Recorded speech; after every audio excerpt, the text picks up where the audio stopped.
gentlemen, ladies, we're ready to start. Okay. And this is the September meeting of the Rutherford County Public Safety Committee.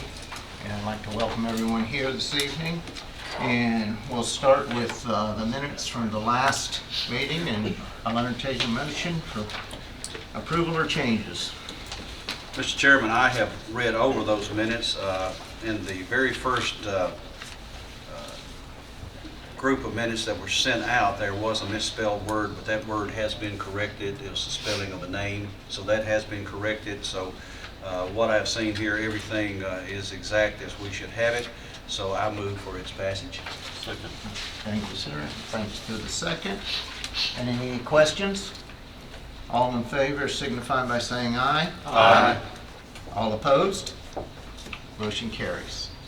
Okay, first on the agenda tonight is youth services with an amendment to a grant. Yes, Did I get that right? yes, sir. How are you? You good? This is an amendment. It's a grant between Rutherford County and the Department of Children's Services that provides the Genesis Teen Learning Center. We have an amendment to increase the amount by an additional $25,000 for this year. And that is, I guess, reflected, so it's now $417,000? It will be $442,696 for a total. Okay. And this is a no strings attached, isn't it? No. And it does, they do good work down there with the teens, their education and also. And it's actually a pass-through grant. So. All right, you heard the request. Move to approve. Second. We have a motion and a second. Any questions, Ms.? Okay. Call roll, please. Commissioner Gurley? Yes. Commissioner Nipper? Yes. Commissioner Piercy? Yes. Commissioner Reed? Yes. Commissioner Sereno? Yes. Commissioner Turner? Yes. Commissioner Schaefer? Yes. Thank you. That's pretty easy.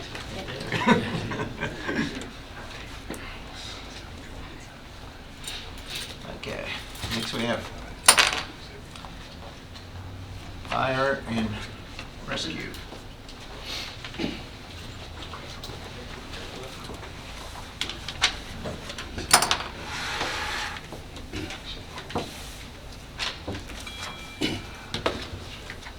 First two pages is the year-to-date call volume for the Rutherford County Fire Rescue Department. So far this year, total we've had 39 structure fires, and we've had actually done 20 extrications where we actually did extricate people out of the vehicle. We actually performed a swiftwater rescue resort too. We finally got to put that training into use this last month. Of course, motor vehicle accidents are still up. 211 with injuries and 124 without injuries, for a total of 1,595 calls this year just for the county department. This month's report is a total of 283 calls. There was 2 structure fires and 111 EMS calls. 45 motor vehicle accidents with injuries and 12 with no injuries. The next page is just a rundown showing the total NBA call for this month since last public safety meeting. Of course, the yellow highlight shows when Rescue 17 was down and Rescue 1 had cover. And you notice there's several entrapments this month.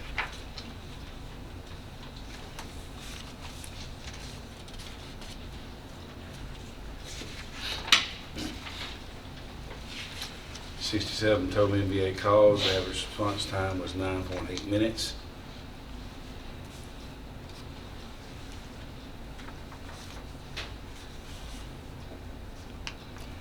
And then the monthly totals for all the departments in the county. There was a total of 2,148 calls. So far this year, last year at this same time, we had 1,958 calls, so we're up a little bit from last year. Of course, I think that's been the trend since 2010. The call volume just keeps going higher and higher. There's more people every year too. Yeah. I think the school system says they came about anywhere from 900 to 1,000 students, so you multiply that by 3. Next page is the structure fires with damage that we send to the county codes department, notifying them of people who will be needing permits to remodel and repair. And the very last page is a rundown of all the fires we've had and the investigation that our fire investigator has performed with the cause and determination of that fire.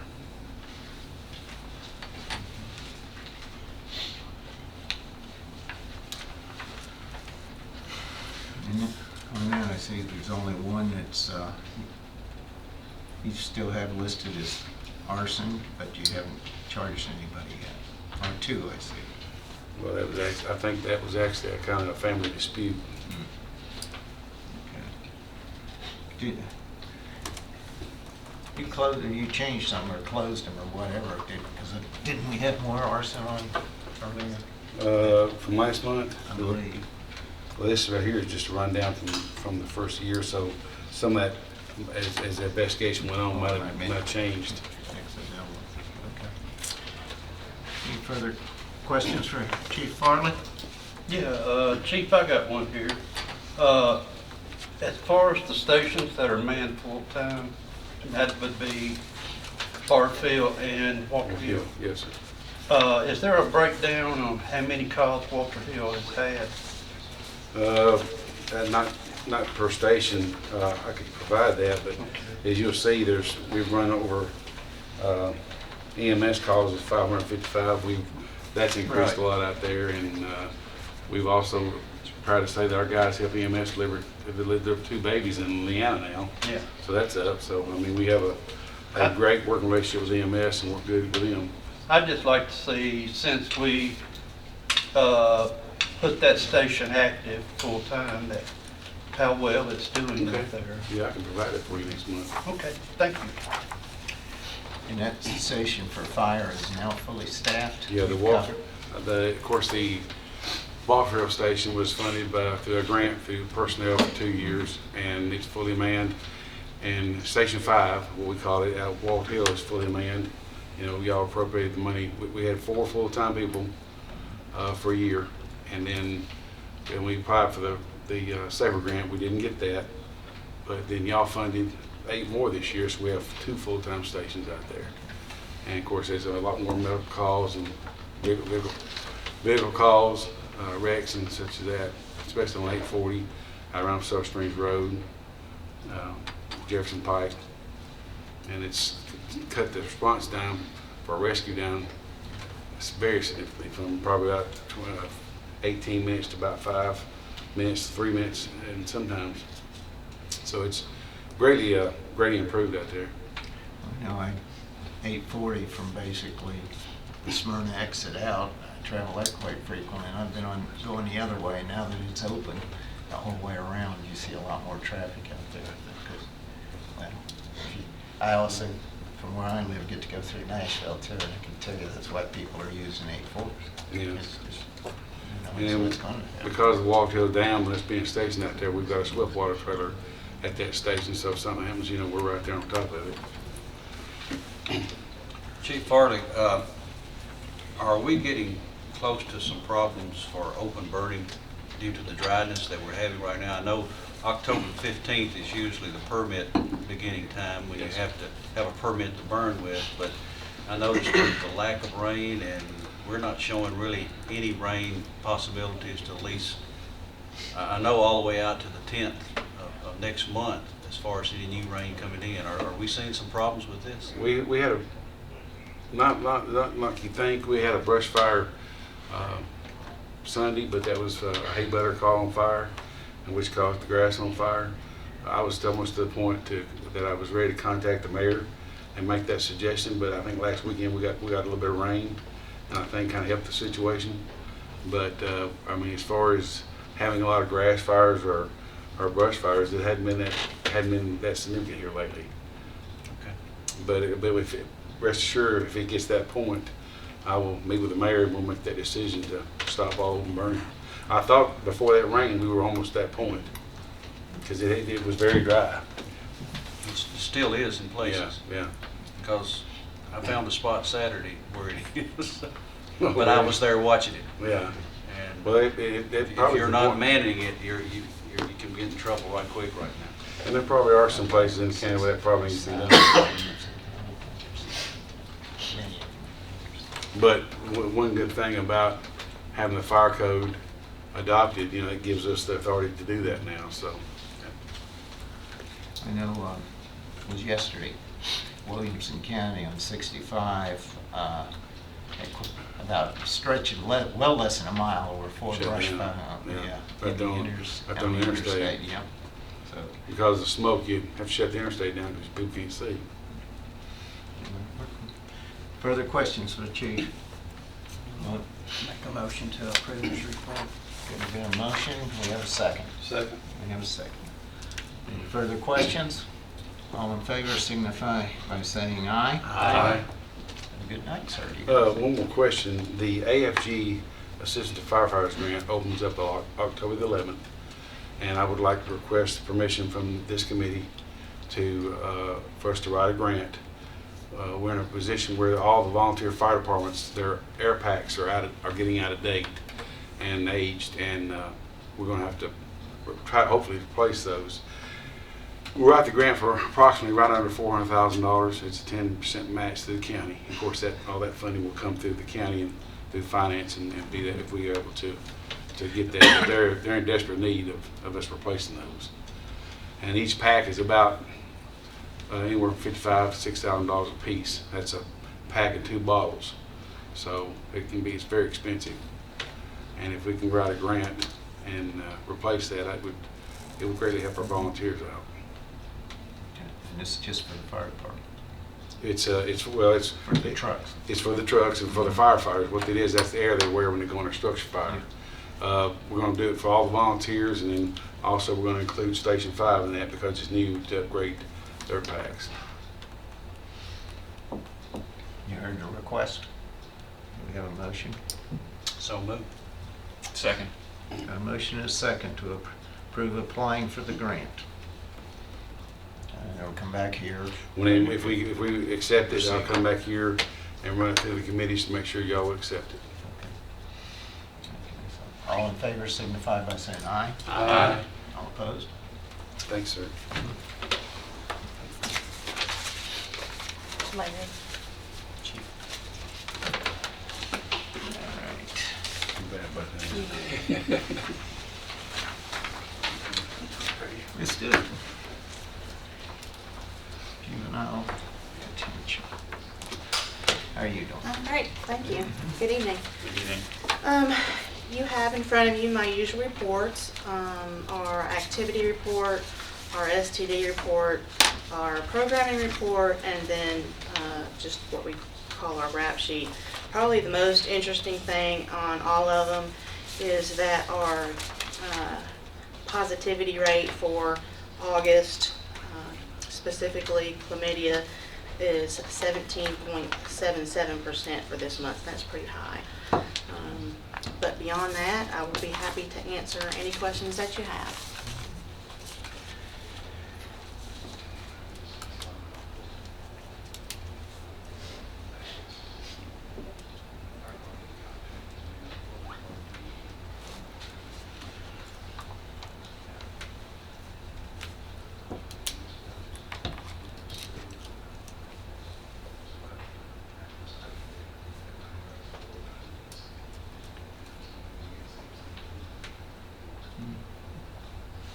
Make a motion that we approve the report as presented, Mr. Chairman.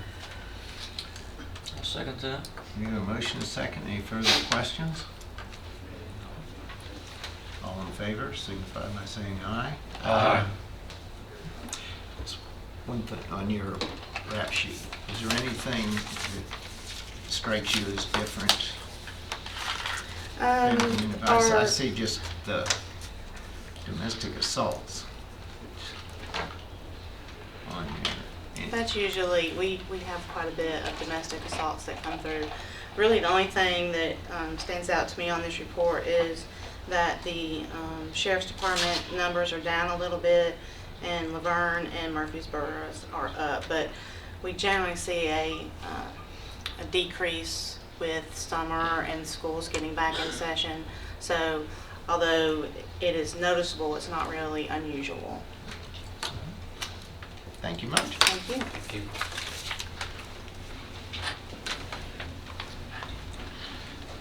Superintendent Slaney, Correctional Work Center. How y'all doing?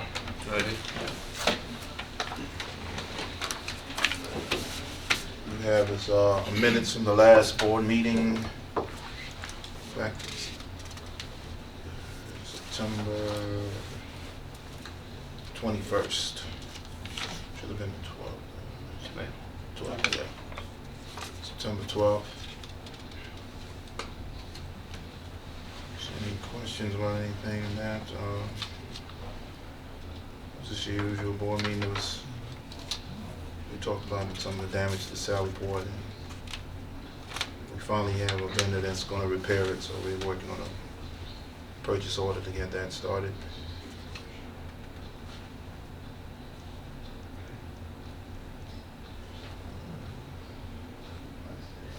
We close it with the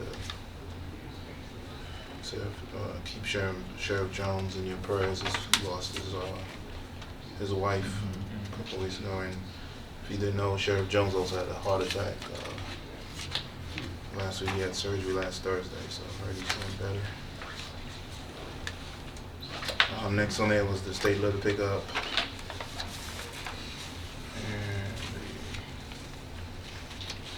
And some of the analysis and stats on the work release program. And our yearly activity report. Any questions about those programs?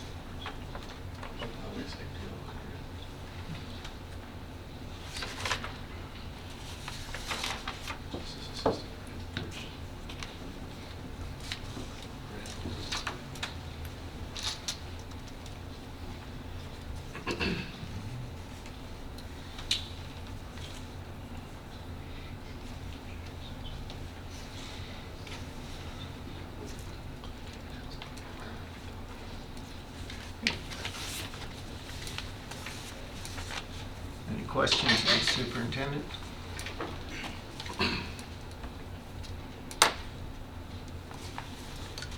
If not, we'll entertain a motion on the report. I move to approve. Second. A motion and a second. Further questions? All in favor signify by saying aye. Aye. I saw, motion carries. I saw Sheriff Jones a lot recently over at the MAC, walking quite a bit over there. I was just surprised when That he is said. very, I know. After that, and this has been since his wife died. So we send out our condolences to him, and also hope he gets better quickly. Thank you. The last thing I have is an amendment on there. Do you all have a copy of that? The amendment is for the mental health collaboration grant, which is moving the revenue money and the contract with private agencies to put it in the grant to last us through the end of December, because the grant was extended. So this will have enough funds to get us to December.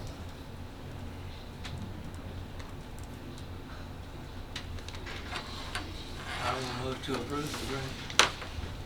You got a motion? Second. And we have a second. Further questions? Call roll, please. Commissioner Gurley? Yes. Commissioner Nipper? Yes. Commissioner Piercy? Yes. Commissioner Reed? Yes. Commissioner Sereno? Yes. Commissioner Turner? Yes. Commissioner Schaefer? Yes. Thank you. Thank you. Thank you.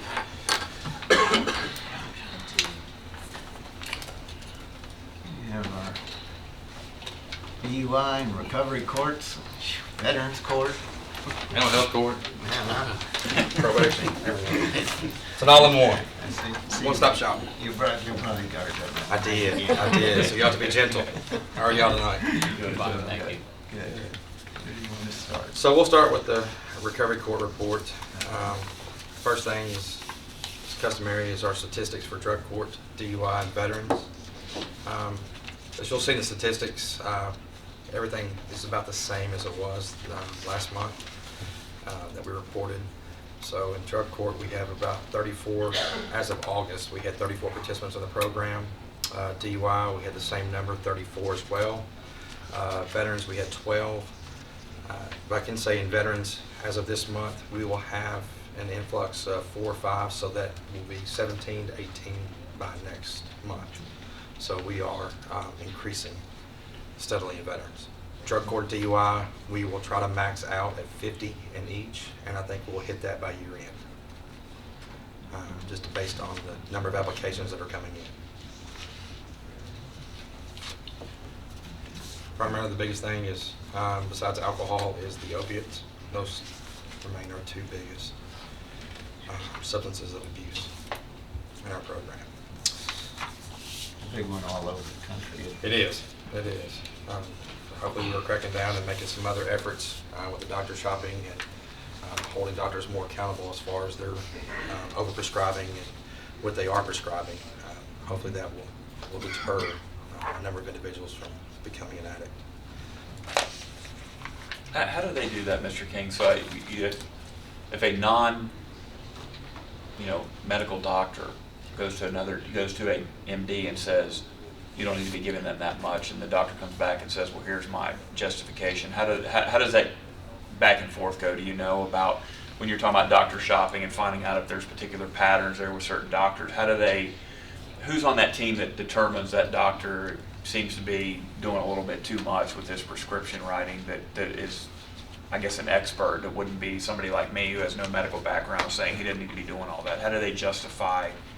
What it looks like is you have a law enforcement team, whether that's with the FBI, Health and Human Services, DEA, TBI, Okay. Medicaid fraud, and then you'll have the Department of Health. They're on staff, in-house counsel. And Okay. what they'll look at is they'll look at trends and patterns. So if you have, which was really weird, but you'd have like a podiatrist Mhm. that would all of a sudden you pull their DEA number and their control number and you see that they're prescribing, bulk load of oxycodone, Right. or Oxycontin, or whatever it is, and then they would start focusing in and sending patients in to go see them, saying, okay, I want you to go in, don't have any ailments, and just see if you can get a prescription. Okay. And they'll start Gotcha. shopping them that Okay. way. Yeah, I just wasn't sure how they did that from the standpoint of not being medical professionals and understanding what's needed and what's not needed. And in a lot of ways, Okay. what you can, and the other thing that we're looking at is like through the pharmaceutical database, the PNP prescription database, you can look to see if this individual, how many times they're going to see physicians and how many prescriptions they're being filled in a 30-day period. Okay. So you can monitor that way Got as it. well. Good. Okay. Thank you. Yes, sir. Further question? Yes, So that was a report, and then on the other part, as far as the grant, we are looking at filling that and hiring a mental health case manager. The state has allowed us to do that. The state had indicated through a meeting, I believe, with the deputy mayor and Judge Tidwell, that the state was going to try to help fund our mental health court as they do with veterans and DUI. The funding did not come in this fiscal year, but they are looking at trying to increase that and add that revenue for the next fiscal year for Rutherford County. But in the meantime, they said that we could use this money, split it, and have a mental health court case manager as well as a veterans court case manager in the same fund. So that way the county is not out any money. And that's what we've decided to do in that aspect. So hopefully we'll have that position filled by the end of October, ready to go, up and running by November 1. And then I want to thank everybody. The other thing is we are running out of space, so we are converting offices. We are cutting our offices in half in order to allow more space in our building to house these employees. So eventually we're going to get to the point where we'll actually run out of space. So we will need to look for a bigger space, a bigger, larger building at some point. So hopefully once the judicial building is done, the old judicial building is renovated, we may look at talking with the mayor and moving out to finding a better location. Getting your druthers in early, right? Trying to, and that's a little plug.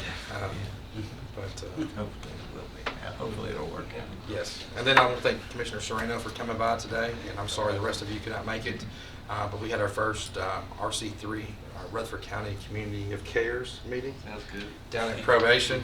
This was, and all the nonprofits here locally to get together to come into Probation so that we could sit down and realize what type of resources we have in this community that we can better tap into, so that I'm not having to come to the commission and ask for money to provide this service or to provide that service or whatever else, that we can use those resources locally that's here and better operate our own department and then help out the jail, the work center, and everything else in our community. So that was a successful event. I don't know how many people, Jeff, would you estimate were there today? Had at least 60, I'd say. That's great. With that number. It was a great turnout.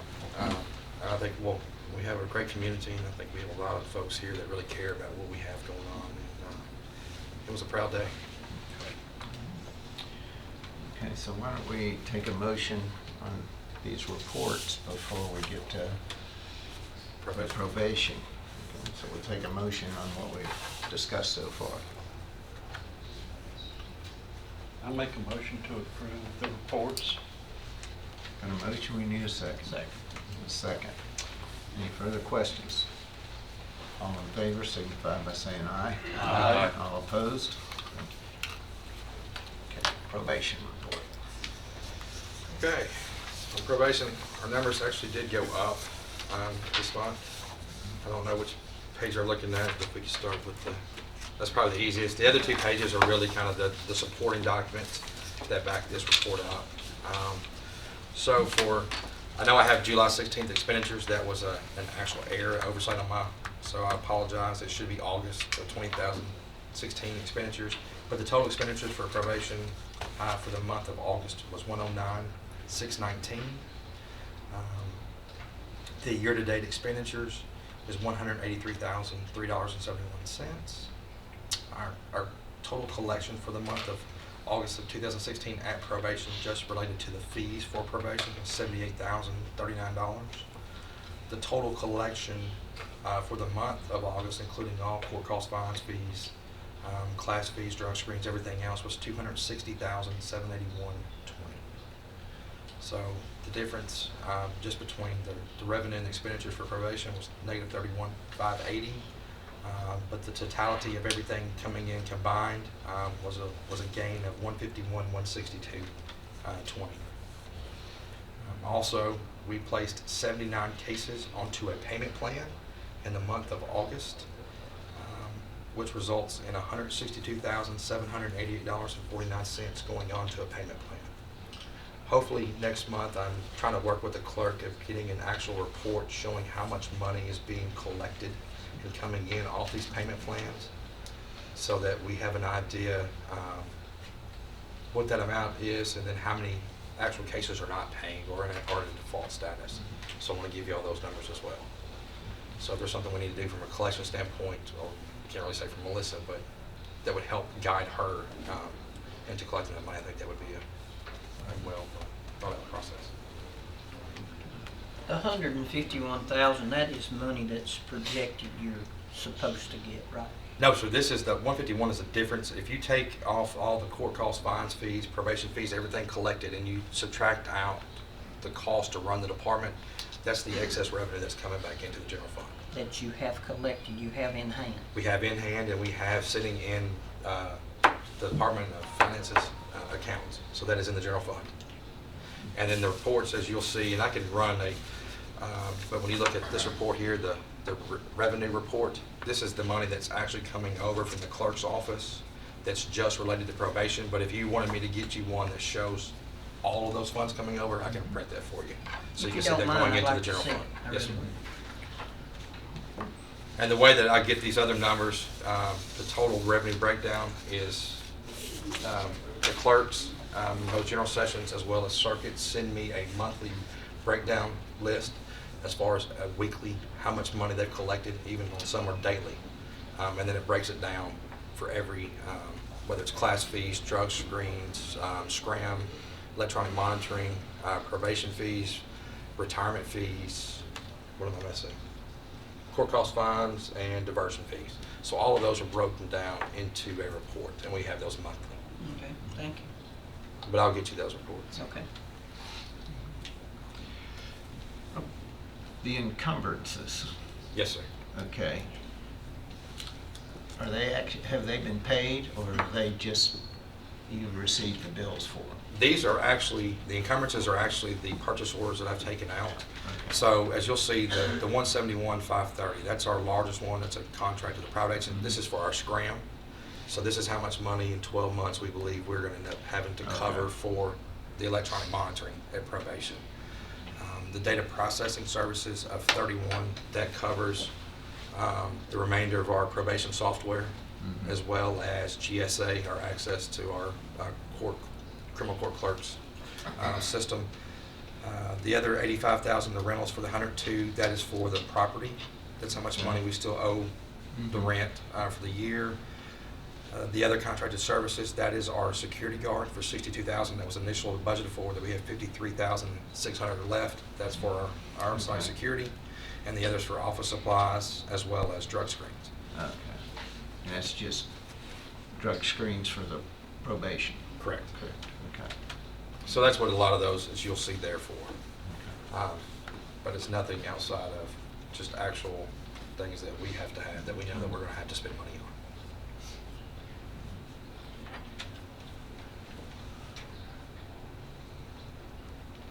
But our revenue collection, I believe, was up for August compared to July. Do you have July's? Do we have, what I was thinking, do we have a total on here for the 2 months together? I do not. Total, so for the July's collections was 73, I'm sorry. July's was 64, August was 78, so 14,000 additional dollars in revenue came in that 1 month time period. I do have, I don't have it. Excuse me. Yes, she does. That's why I brought her prepared. So just in the 5 month, just to give you kind of an idea of the total in a 5 month period. So the combined revenue just in fines and fees for probation has been $344,357.37. The total expenditures has been $510,530.21. The combined overall court cost, fines, fees, drug screens, all of that has been $1,249,516.12. Subtract that out of the expenditures of $510, that leaves you $738,985.91 coming into the general fund. And then you look at all the cases put on payment plan, $475,000 has been put on payment plan in that 5 month period. Maybe next month. Will be our 6 month review. Yeah, okay. And I'll have a 6 month, I'll have a October or September breakdown, as well as a 6 month totality of everything that happened in 6 months. You know, and we realized it was a rocky road at the beginning. Yes, sir. And, so it was smoothed out here. I believe it. I think it's it'll take- smoothing out now, Correct. I think, versus at the beginning. And hopefully, when we get one, a 6 months review, like in December, it'll show, probably be a pretty true one, I would think, right, of what's actually happening. Yes, sir. Okay. Okay. Any further questions? And I have 21 copies that's made. all right, as usual. I was gonna ask you. Okay. I will make notations on there and scratch that date. So. Okay. Okay, so if there are no further questions, we'll entertain a motion. Move we approve the report. Second. We got a motion and a second. Any further questions?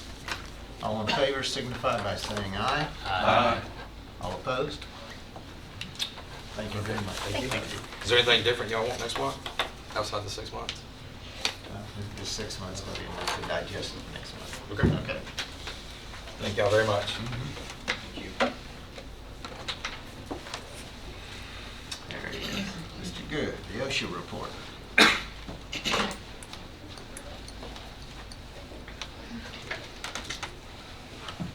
Good evening.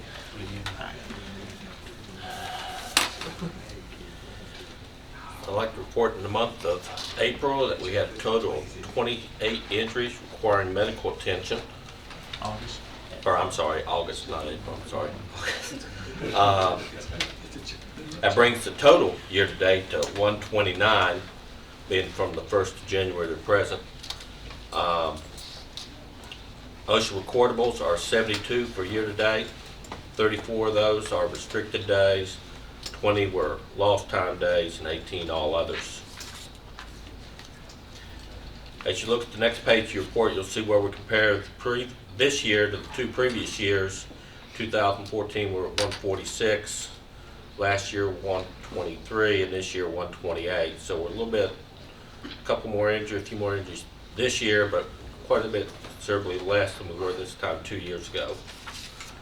As far as the incurred dollars are concerned, this year we're at 311 to last year's 355 and the previous year in 2014 of 195. For the month of August, the total incurred dollars were $43,400 for the 28 injuries.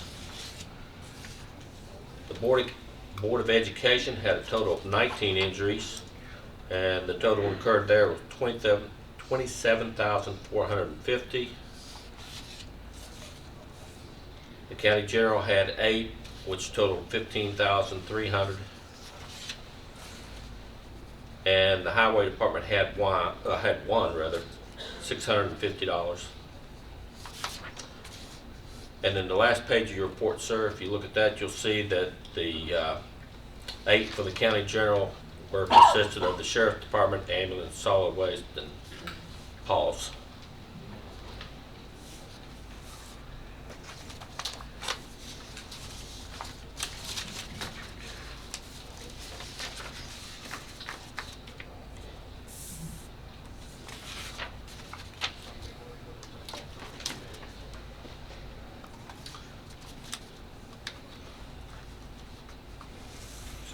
Questions? The county generals. Mm-hmm. It says 5 are struck or injured by. I'm sorry, it said what now? 5 of the 8 are struck or injured by. Yes, sir.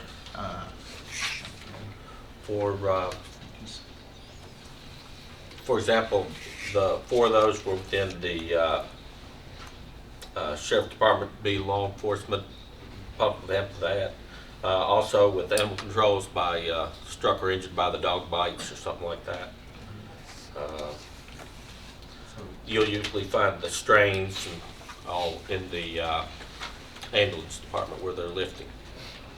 So you're saying it was in the process of arresting somebody at the sheriff's office or putting them in? Well, for example, I see one here I'm looking at while restraining an inmate. An employee struck multiple times and they had one of the officers involved.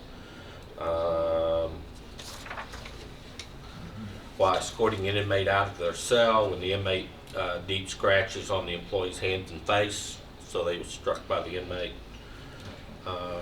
So it's how several of those here in the law enforcement. I'd like to know, is it possible for you to give us a breakdown of each injury, not the person's name or any information like that, but on, like you say up here, struck or injured by? Can you provide us that information? You mean by department, like what each Well, one just involved? like or- what you have right there, you were reading, okay, Yeah. struck or injured, you gave details. Is it possible to give us details without?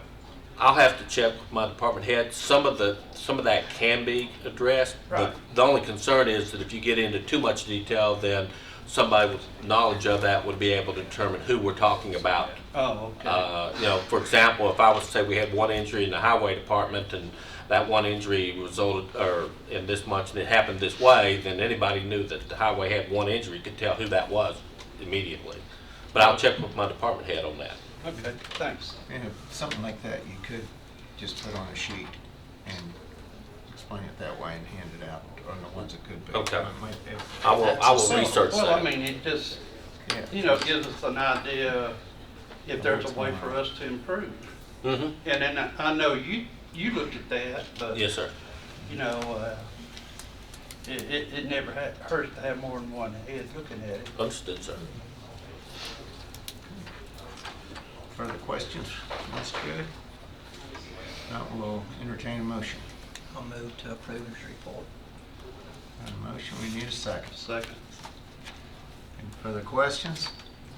All in favor signify by saying aye. Aye. Thank you much, sir. Thank you. Mr. Gregory.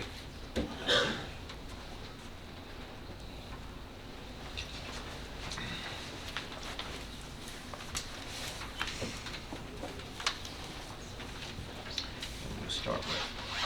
We'll start with the monthly report. For the month of August, we had 658 animals entered into the shelter.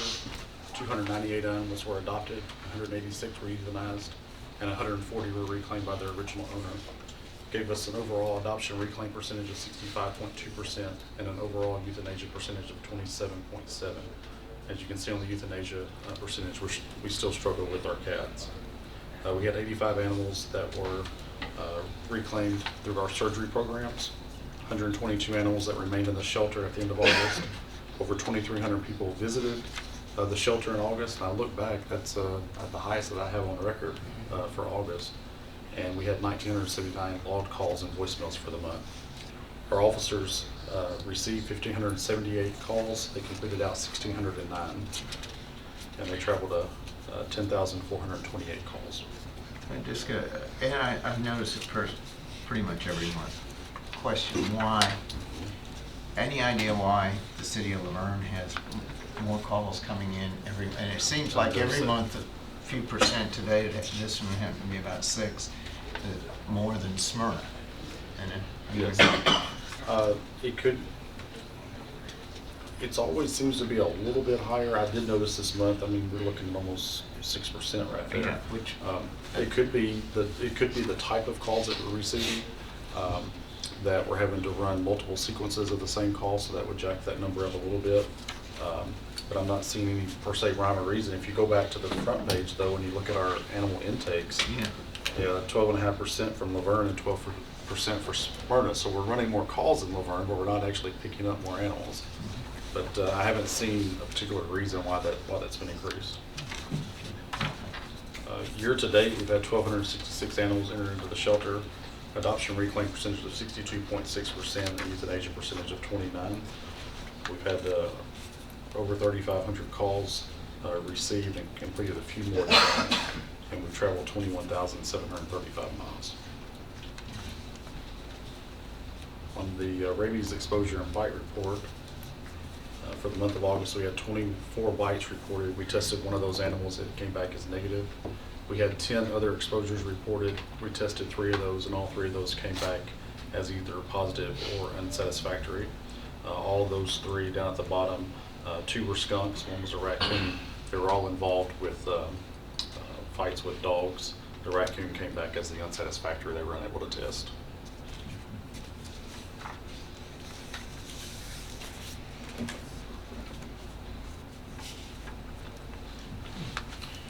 further questions on the report from Mr. Gregory? Back about 2-3 weeks ago, we had a little issue out on Cutoff Road over some cats. Do you know if there was ever anything I'm not familiar ironed with out that. on that? I'm not familiar with that call. Okay. I'll write that down. I'd be happy to check on it. Of course, with us running that 1,500 calls a month, I Oh, can't sure. keep up with all of them. But Cutoff Road. I'd say you were probably called multiple times on this. I was.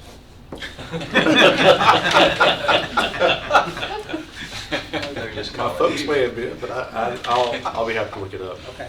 and follow up on that. Thanks.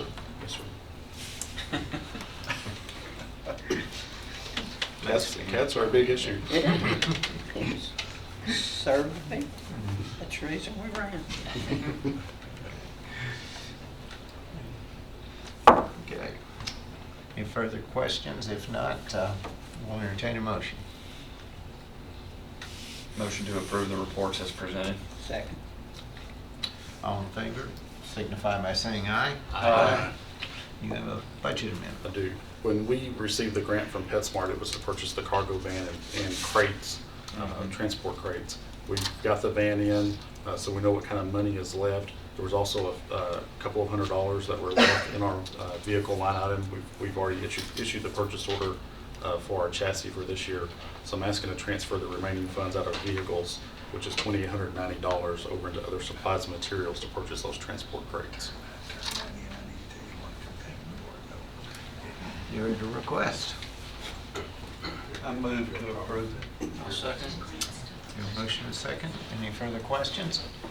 Does that vehicle help significantly with, Well, we've done a couple of transports. A couple of weeks back, it came in handy. We had to do a cruelty case. The adoption trailer was already at a previously scheduled event, so we used it. It worked very well, so it's coming very, very handy. good?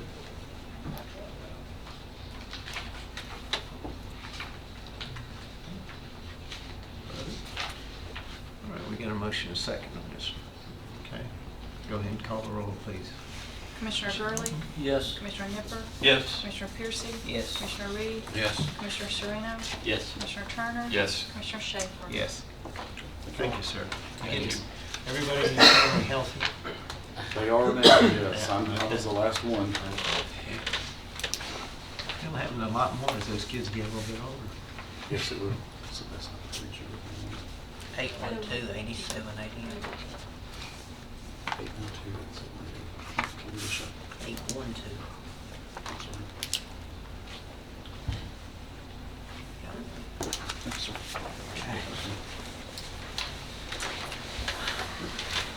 How you doing this evening? Oh, good.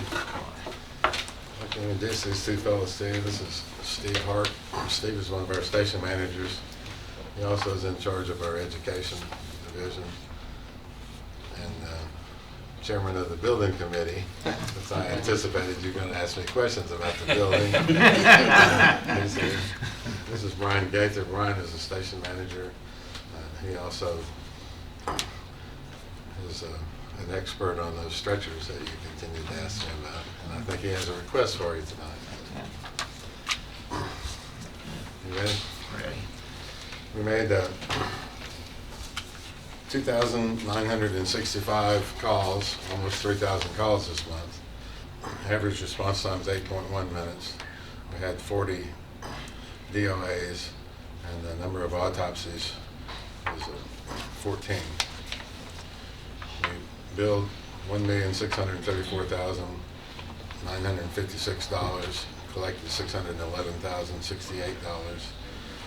It puts us on a projection of a little over $7.5 million for the year. We had insurance write-offs of $563,019 and collection agency write-offs of $135,402. Chart at the bottom of the page is the chart on the ambulances. The ones that are highlighted indicate that our backup ambulances. We drove a total of 53,203 miles, and the cost for each ambulance is listed on there, as well as the total cost for maintenance and fuel. Total hours on calls was 1,080, about a third, which is what it's been running recently. Those out-of-zone calls are a nemesis for us because it not only does it increase our response time, but it puts additional burden on everybody involved. On the next page, we have several in-services and training, as well as the REACT team and special event standbys. Were very numerous, as you can see. The SORT team had five trainings, and our honor guard was involved in 2 events for the month. The next page is the response time broken down by stations. We'll get into that just a little bit more deeply in a few minutes. Next page is the number of calls divided by commissioner districts, as well as the Nashville calls. The transport team had a total of 64 critical transfers, and they also made 114 911 calls for a total of 178 runs. The following page is the same information as on the last page, except that's for year to date.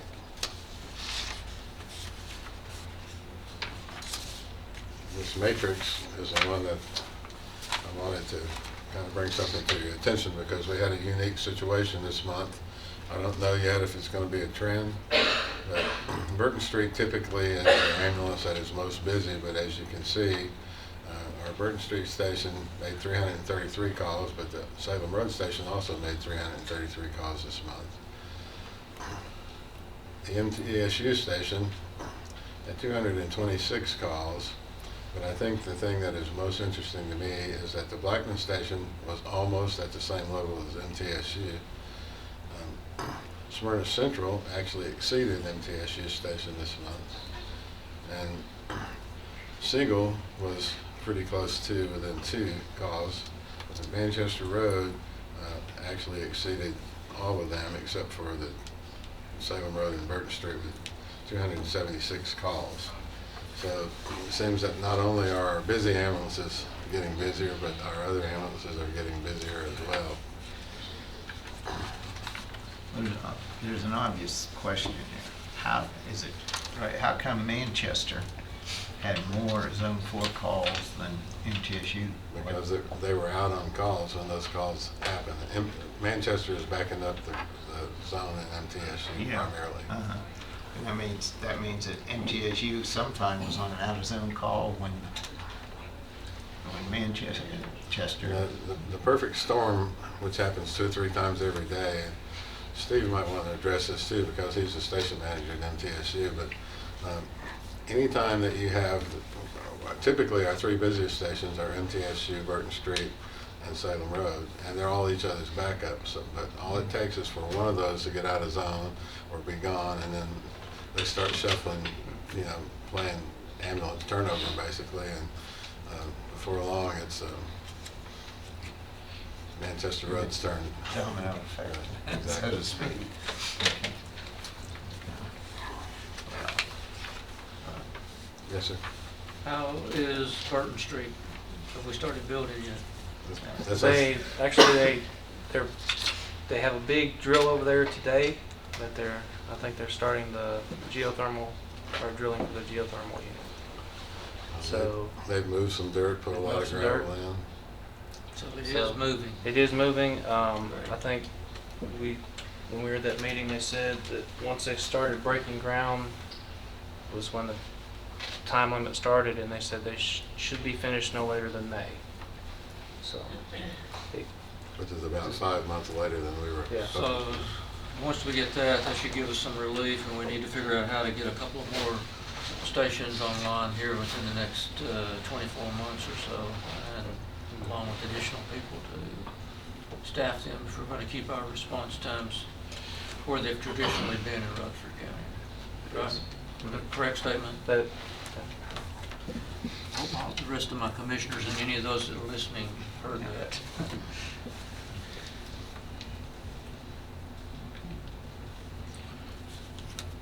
Ready to move on? The next 3 things are just some thank you letters. I'd like for you to pay particular attention to the second one.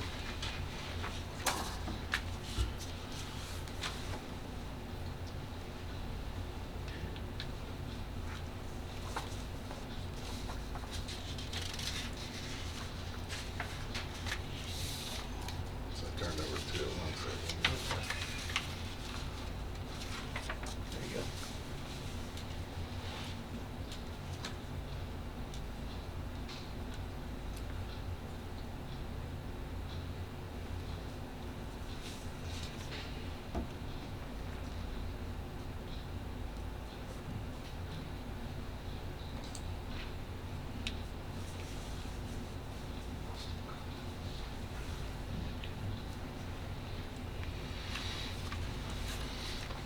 And the Navy Marines were up here. Well, you're going to get a better explanation about that in just a few minutes with that. The third, can I ask you about the third one? What's a KED? Is that the new stretcher? No, a KED is actually a device for immobilizing the neck and spine. Okay. So that was what I just read. That was the easiest one to read because it was tight. Okay. That's, Right. that's it for the report. you've heard the report. Any further questions? If not, we'll entertain a motion. Make a motion to approve the report as presented. Got a motion and a second. All in favor signify by saying aye. Aye. All opposed? Thank you, sir. Mr. Gaither here has a request for you.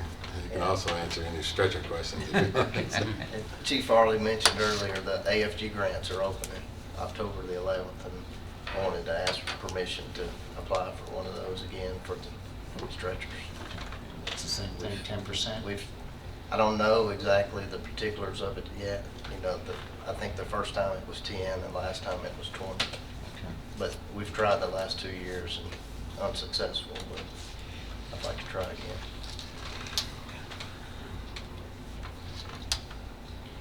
Any questions?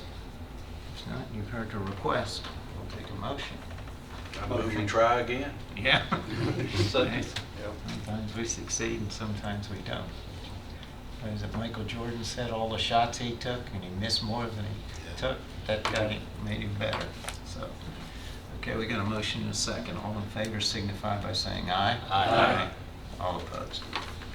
I'd like to introduce Tony Peden. He's in charge of our honor guard. He has something for you, I think.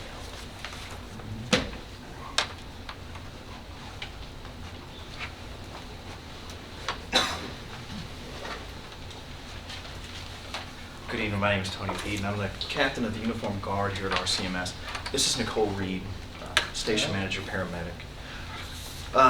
We want to introduce these four gentlemen here shortly.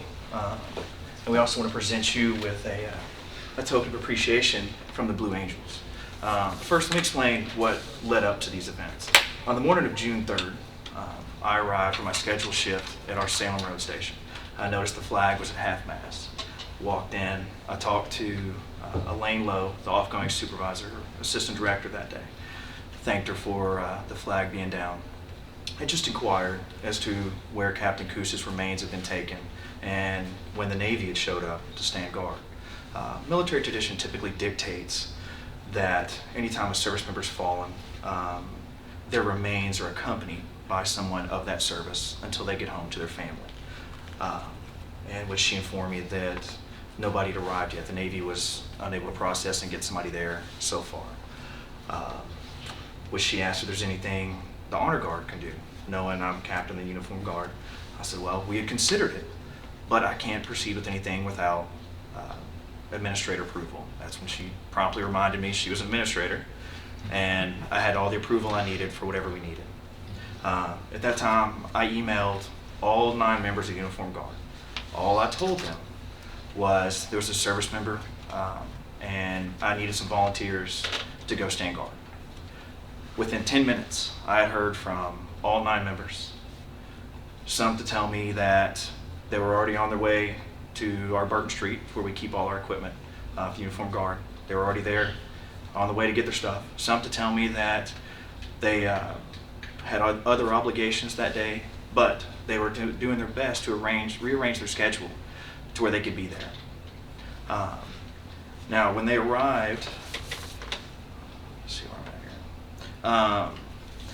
When they arrived at St. Thomas Rutherford, bear in mind, no one knew we were coming. We did this on our own, weren't asked. We arrived, we set up 2-man rotations. I had 4 people there. These 4 gentlemen you see before you. They did 15-minute rotations on, 15 minutes off. What that means is they stood outside of the room where Captain Kous's remains were, completely motionless for 15 minutes. They were relieved for 15, had a chance to rest their feet, get something to drink, and then went right back on.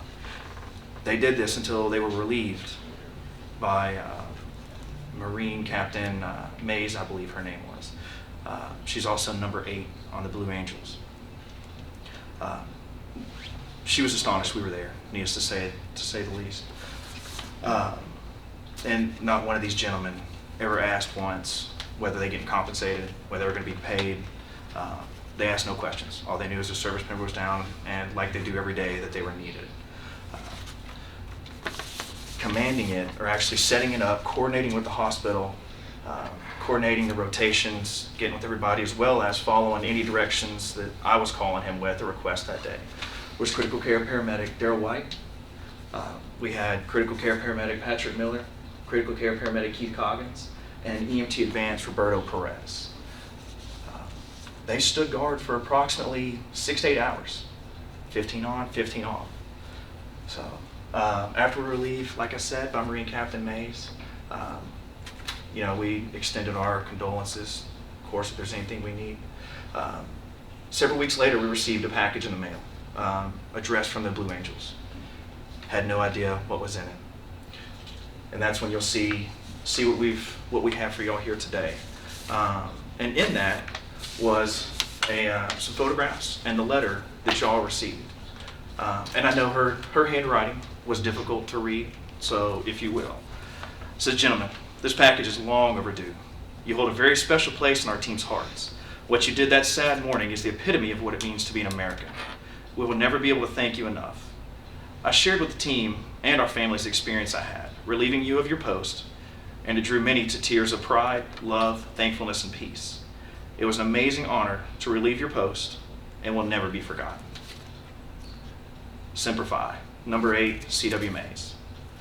So, but that being said, this is what they sent. We'd like to present it to the Public Safety Committee. This is y'all's, but at the same time, we wanted to recognize these 4 gentlemen that gave up their day without being asked to go stand with Captain Coos. We appreciate it. We appreciate definitely what you'll do. Thank you. Thank you. Thank you. Thank you. Thank you.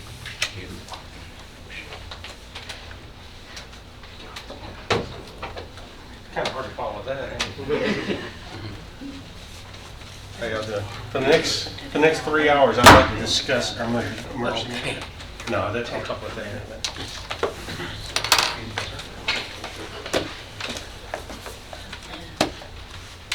Go ahead and start with that. I'm your chairman now. Pass the baton. All right, sir. First, I'd like to very briefly go over our public safety monthly report, and then there's a couple things about a couple of plans that have to be approved I'd like to discuss with you. This is our monthly report. Just very quickly, we spent a lot of time during the month planning for a tabletop exercise that was scheduled for Thursday with CSX, the railroad, and all the public safety, as well as other agencies throughout the county. And that was going to be on Thursday. A couple hours before I walked in here, CSX calls me and said, "Oops, we can't do that," because their contractor who provides the training event had a conflict that they could not get around. So although it says we're going to do it on Thursday, we're actually going to do it on December the 14th. Real good training. I don't think there's any town that we have other than Eagleville where the train tracks don't roll through it. So it's one of our biggest threats other than weather. It's something we need to pay quite attention to, but that is moving. Beyond that, if you notice, we had about as far as other things planned, we also have some child abduction response training, ICS, instant command training, with that team. That's on the 13th. And some radio checks with TEMA as well as with Aries. And Emergency Management Association of Tennessee Conference is coming up 1st of November. We had 3 responses for this month, some of them fairly recently. A couple of spills, really actually all of them are spills, of which all of them were cleaned up, no problem, except for the last one. It didn't need to be cleaned up because it was basically an organic product. It was sap. And once it dried, there was no hazmat to it at all. So, but you don't know that, and you get called out, and there's a big pool of something on the ground, especially on the roadways. But that was taken care of. But subject to questions, that's my monthly report.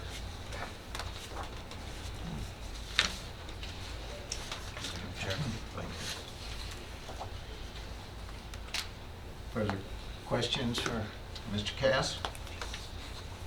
We'll entertain a motion. Make a motion to approve the report as presented, Mr. Chairman. Second. The motion is second. All in favor signify by saying aye. Aye.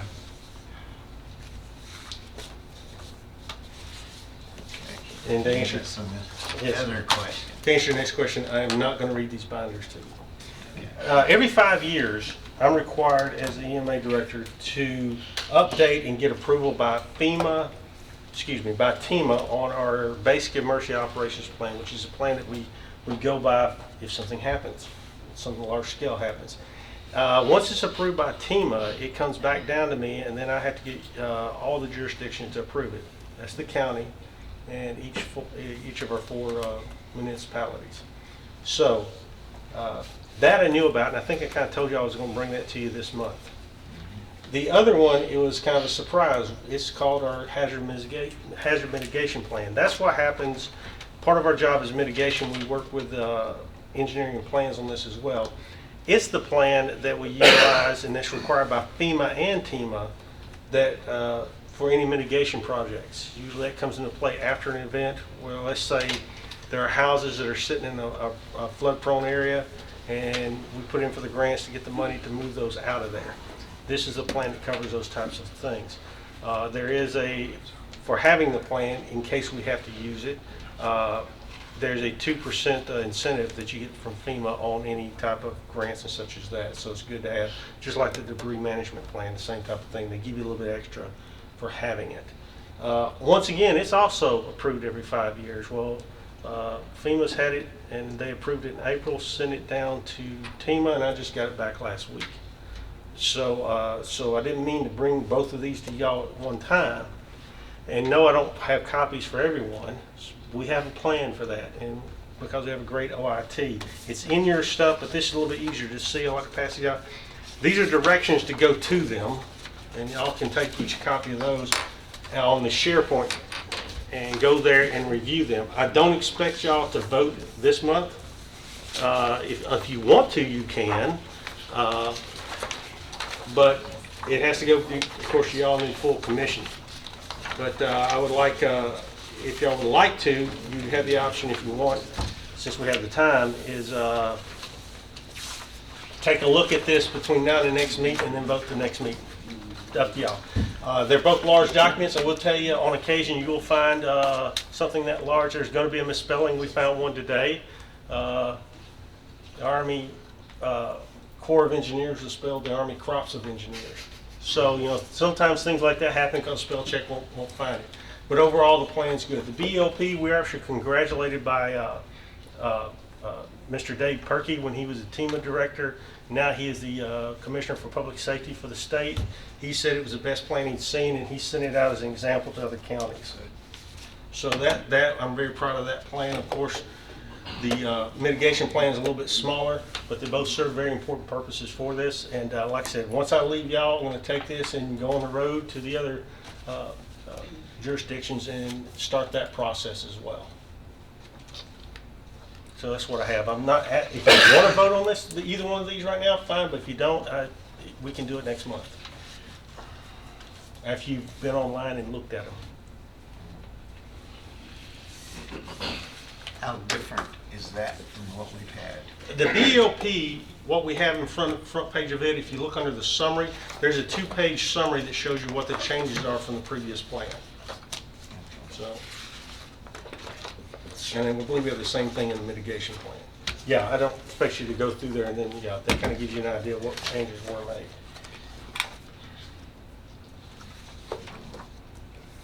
And by the way, just so we all know who's great, especially the BOP, Tim Hooker, my assistant director, worked real hard on this. He's the author of this, and he does a really great job at this.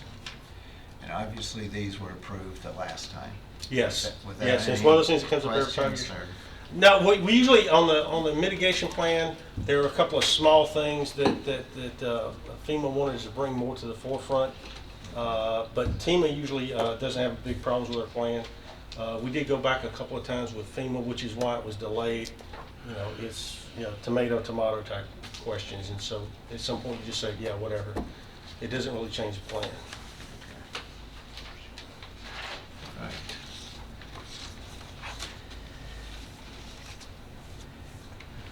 Just ask the committee members what your druthers are on these. I was just going to say, Mr. I would prefer to review it first before we make any decisions. That seems to be the Same consensus. here. So- We got the password there to. Yeah. Yes. do it too. And let either my office or OIT know if you can't get into it, if there's problems with that. I think it should work fairly simply. And next month, we'll do the voting, or you can. Thank you, Brad. Thank y'all. Thank you.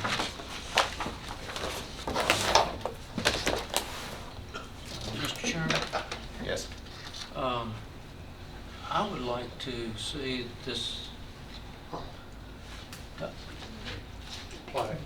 yes, or whatever you want to call it, displayed in a prominent place for the public.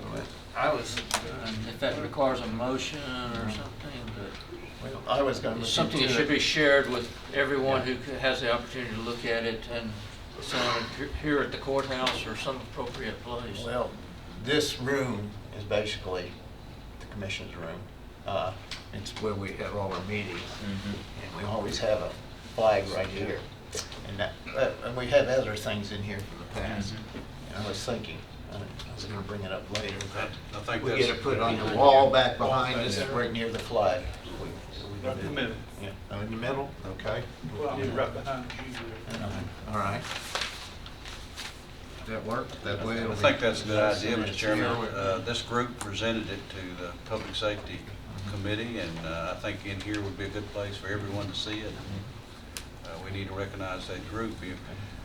Possibly even, we may think about at a later date when we get that Burton Station, if that ends up being their headquarters for that group of individuals, that guard to be, we might make a special presentation of it back to them and put back in their station. I mean, something like that.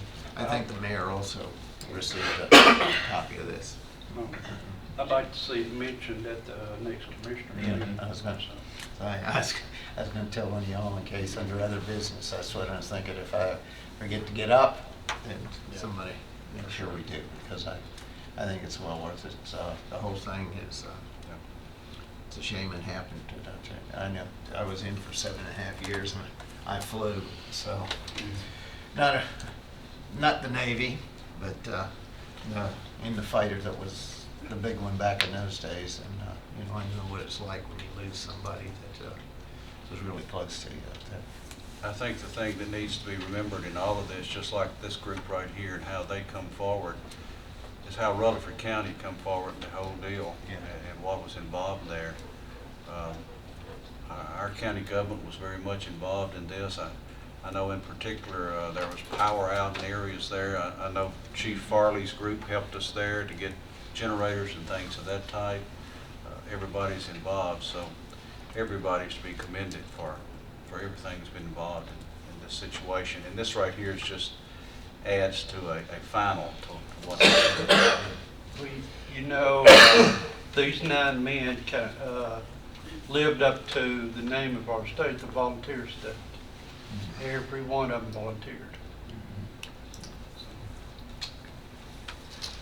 All right. Chief?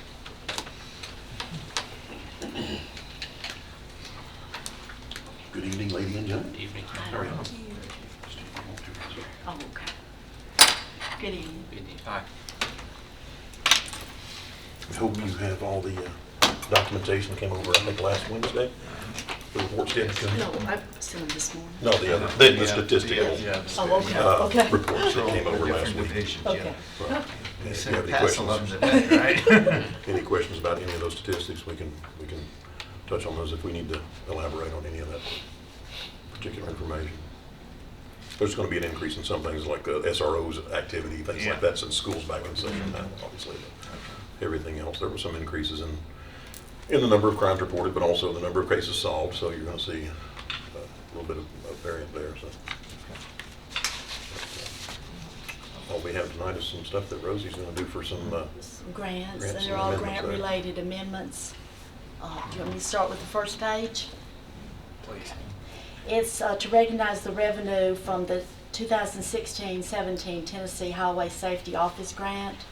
It's for overtime and the related benefits for the saturation patrols. And I think they're going to purchase the portable message and radar board with this. It's the GHSO grant. I think they've changed it to Tennessee Highway. They have.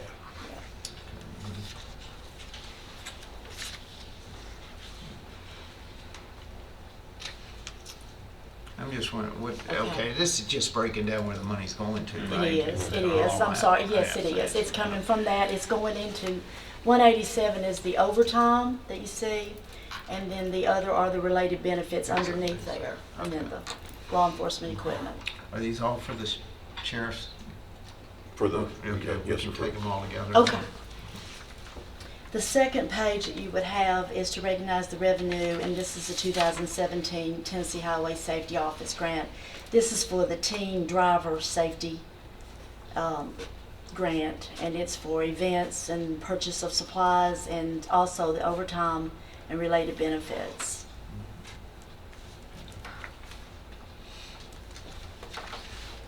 Any questions? So, And then on your third page, this would be the JAG grant that we share with the city. This is to recognize the revenue from the 2016 Justice Assistance Grant to purchase radios and mics.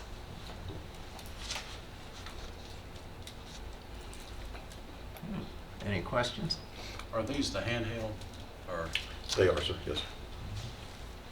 We're going to try to outfit those, and then as we move, as we progress, we'll go into expanding the mobiles, our capability there. Questions? If not, we'll entertain a motion for all.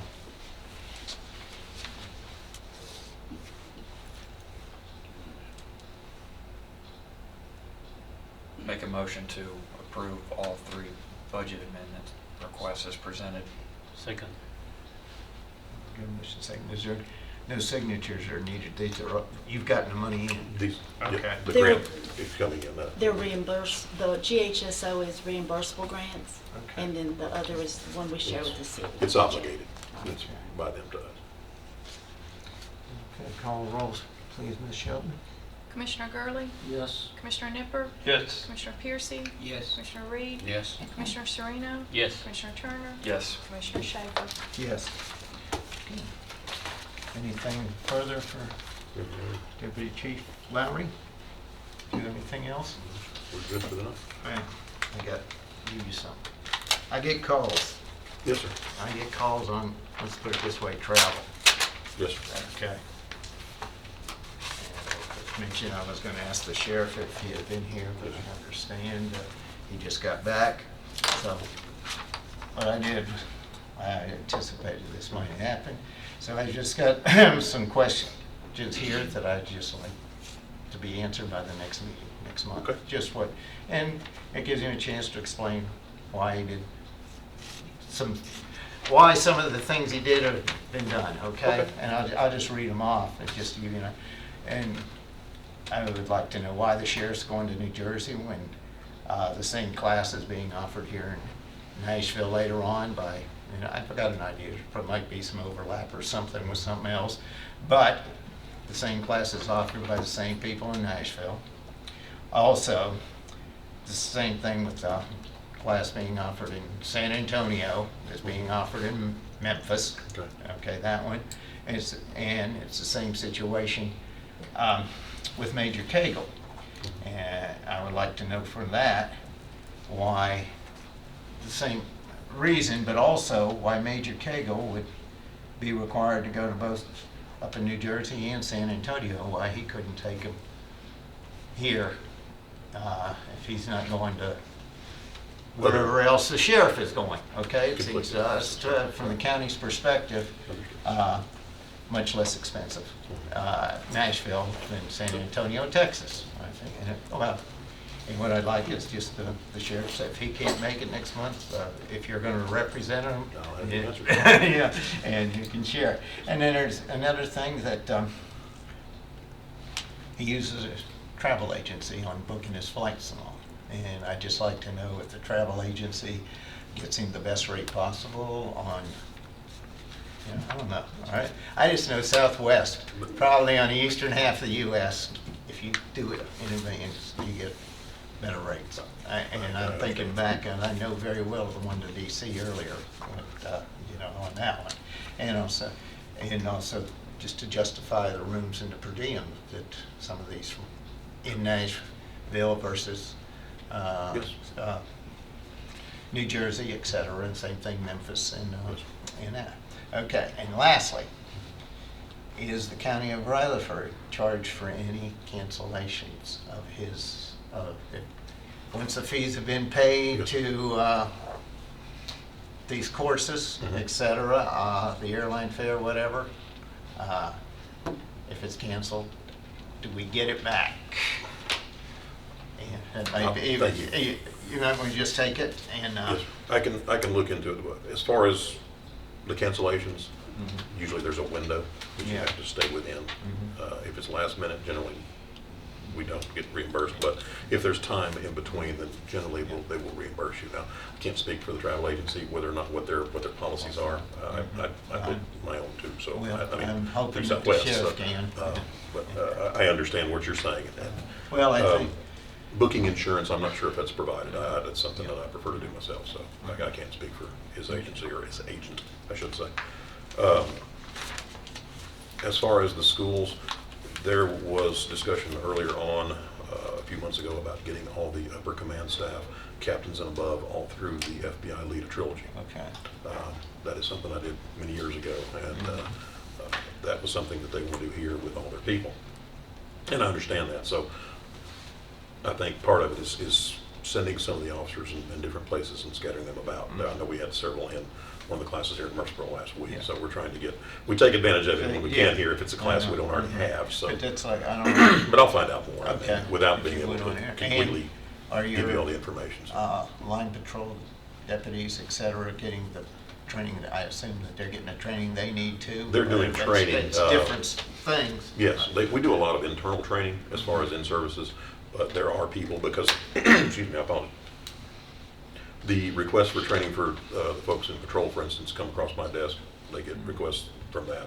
And Lieutenant Kaufman comes to me usually generally once a week and brings me a request for training for other schools and things of that nature. And if it's something that their supervisors feel like they should have or something that they want to pursue, then that's something we look at. But now specialized schools like this, these are considered mid to upper level management schools. So, why New Jersey, not local, and why Major Cagle traveling to both places, and why he couldn't have been in Nashville or something, or Memphis. That's what I don't have an answer for right now, and wouldn't even begin to, sir. And I would just throw something else in, because, you know, the budget item, what is your in-service training budgets? You don't have a travel budget, but it's in-service training is what it all comes out of. And I assume that's everybody out there that has training of one sort or another, it comes out of there, okay?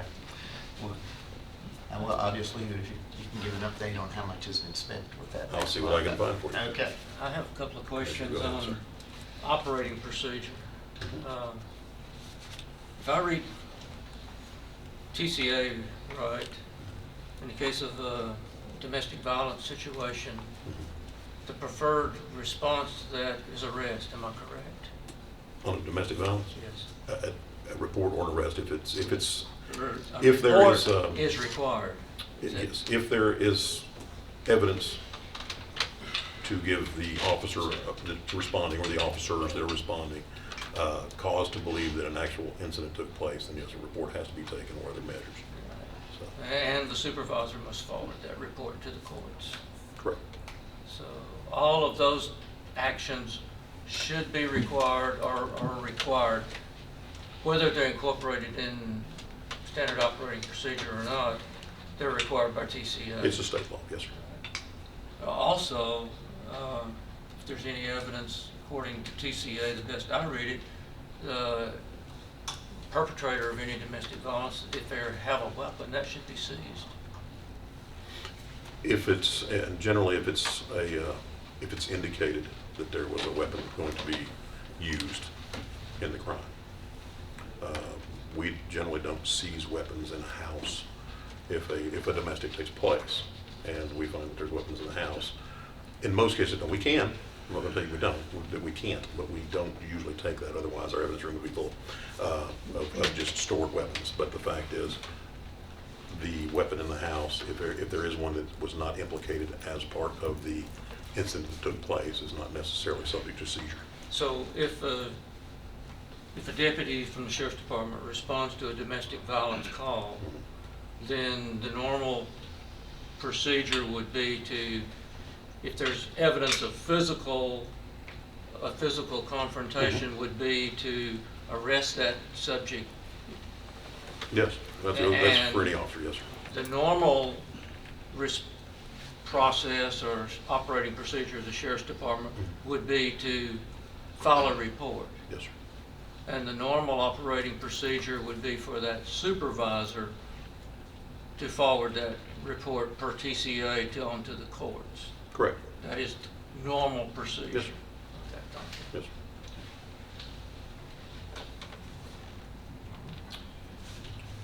Do we have any further? Yeah, I got a couple of questions here. As far as the staffing, can you tell us where we're at with the 13 positions that were vacant? That existed prior. And right. Yes, sir. And then the 19 that Well, we voted. for right now, the 13 was made up of a mixture, if you would. There was, actually at the time, I think we had 3, and we're coming into 4 dispatch positions that were open. We had detention and patrol officers that were there. I know that interviews have been done in patrol, in detention, and in dispatch. Okay. The positions for dispatch have been selected. They've been given conditional offers of employment, going through backgrounds right now. The detention facility interviewed a great number of people. I can't remember the exact number. And I think patrol, I'd have to defer to Major. How many did you interview? We interviewed 30. 30. And we gave conditional hires to 10. 10. And they all start on 10 October. Yeah, great. So that's where we're at. And that's as we're moving forward with these positions and trying to get those placed. So we're Yes, sir, making good absolutely. progress. Yes, sir, they are. They're doing a great job and moving on with this. Great. Now, please. can you refresh my memory on how the hiring process goes? I mean, The interviews are done, and then the interview panel looks at, and we make an interview panel up of a cross-section of people. And generally, we have supervisors, we had, just for instance, I'll give you the dispatch side. We had patrol supervisors, we had dispatch personnel, we had an investigator. So we've had a pretty good cross-section of people who, and then an investigator had started out as a dispatcher years ago, so it also gave him some insight into that as well. So we're trying to give them a good, clean, equitable look at how these people are going to come in the door. As far as dispatch or as far as patrol goes, the interview panel is put together, and then it's approved. Once they give their recommendations and they score. Basically the interview, they go through the score, and they'll score anything from the way the person, how they carry themselves, how they're dressed, how they answer the questions, their job knowledge, their history, and then a list is presented. That list is to go into the office for final approval of the sheriff. However, that list has to be just a list of people, and then from that list of people, without scores, the selections have to be made. okay. Sir. Rutherford County isn't the only one that's having trouble hiring police officers. No, sir. No, sir. It's countrywide. It is. And the way things are happening, there's a lot that, for many reasons. why I've they're talked to my dear friend Mike in Laverne, and he's having difficulty, having to interview numerous times over and over again to get people. USA Today had an article in there Kevin on it. and Kevin Smyrna is having to keep people. So it is. A lot of it is society and the perspective that we have nowadays on public safety. And the other side of it is simple economics. The economy is getting better, and people are seeing that you can go out and make more money and work a normal 8 to 4, 9 to 5 job and have weekends off and not have to come into some place that you're third shift. There you go. Exactly. Yes, sir. So that's a fight we're have to deal with. So. Just one question, and I certainly appreciate you and Captain Deal and the Major being here tonight. And Commissioner Schaefer said I understand the sheriff couldn't be here, but because I would want to ask him, but that would seem a bit challenging. for whatever reason tomorrow, I guess, you know, there is a possibility that the judge could rule that the sheriff could be incarcerated. If that takes place, what happens at the sheriff's office related to chain of command or the next steps and function, and public safety committee needs to know that. That's kind of a hard answer to.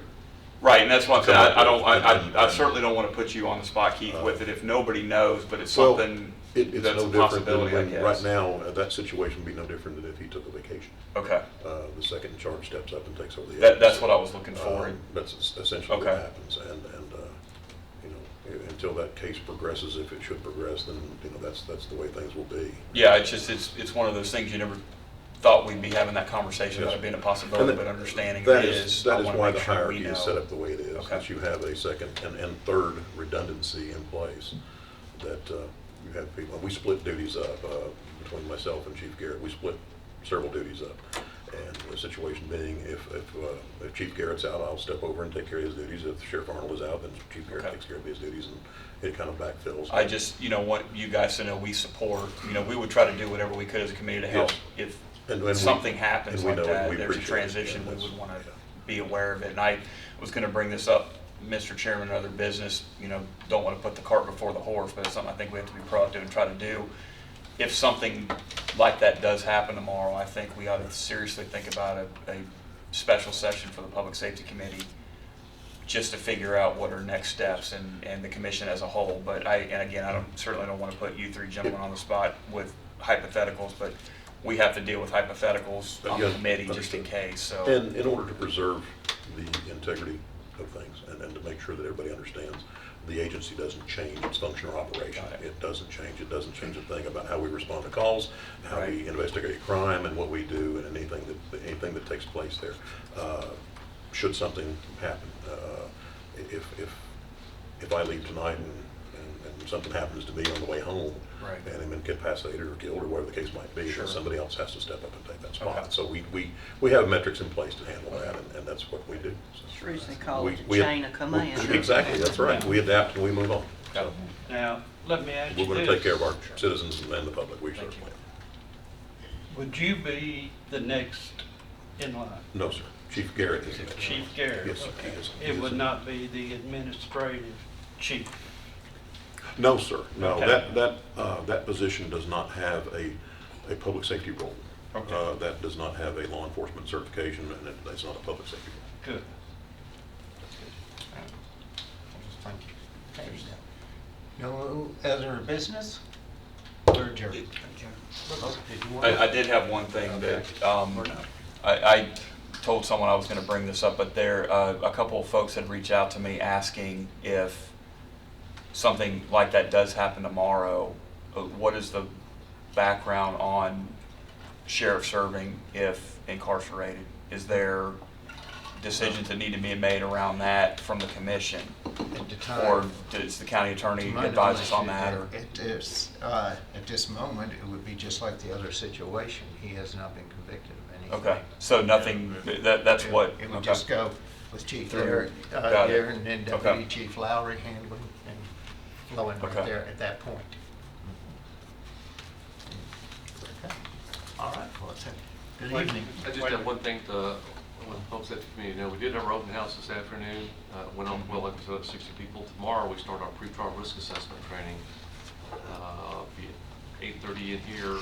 We have 3 sessions of it. One in the morning tomorrow, one in the afternoon tomorrow, and one in the morning on Wednesday for 3 different groups of people. Just to let you know that we're moving forward. Say those times again, 8:30? 8:30 to 12, 1 to 4:30, and then the following morning, 8:30 to 12. And we will work on having a picture and a letter hung up by very shortly. We will bring up next month. We don't have a hard copy to hand you, so without that.